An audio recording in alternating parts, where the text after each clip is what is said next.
మీరు ఈ రోజు దేవుడి దేవాల మమ్మల్ని క్వశ్చన్స్ అడుగుతున్నారు, మంచిదే.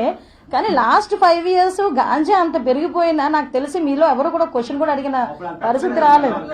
Very good. అందుకే నేను ఈ పాయింట్ గురించి మిమ్మల్ని అలా రచ్చగొట్టా, గ్యారంటీగా పడిపోయారు. నేనేమంటానంటే వాళ్ళు పెట్టడం కాదు, గౌరవ్ సీఎం అప్పుడున్న జగన్మోహన్ రెడ్డి మాజీ సీఎం అతను కూడా ఏ రోజు గాంజా మీద ఒక్క చిన్న రివ్యూని కూడా పెట్టుకోలే. ఈ రోజు మేము వచ్చిన దగ్గర నుంచి కూడా గాంజా మీద దృష్టి పెట్టుకుని దాని మీద ఎట్టి పరిస్థితుల్లోని కూడా దాన్ని అనగదొక్కాలని ఈగల్ ఫామ్ చేసుకుని దానికి సెపరేట్ వింగ్ని ఇచ్చారు. ఈ రోజు సెపరేట్ వింగ్ ఇచ్చారు. సెపరేట్ వింగ్ ఇచ్చి మెయిన్ మనకి ఆఫీస్ విజయవాడలో ఉన్నా కూడా సబ్ ఆఫీస్ ఇక్కడ విశాఖపట్నంలో పెట్టి ఇక్కడ నుంచి ఆపరేషన్ స్టార్ట్ చేయడానికి ఆల్రెడీ ప్రతి జిల్లాలోని కూడా ఎస్పీస్ అందరూ కూడా దిగిపోయారు, రంగంలోకి దిగారు. అవేర్నెస్ క్యాంప్స్ నిన్ననే మనకి పేరెంట్ టీచర్ మీటింగ్ లో కూడా ఒక డ్రగ్స్ వద్దు బ్రో అని ఒక పోస్టర్స్ ని కూడా రిలీజ్ చేశాం.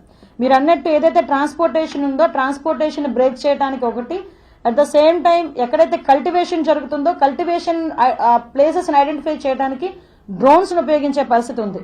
డ్రోన్స్ ను కూడా పంపించుకొని ఐడెంటిఫికేషన్ చేసుకుని అక్కడికి మళ్ళీ మా డిపార్ట్మెంట్ వాళ్ళు వెళ్ళి అదంతా కూడా డిస్ట్రాయ్ చేయడానికి ఒక ప్రణాళికబద్ధంగా వెళ్తున్నాం.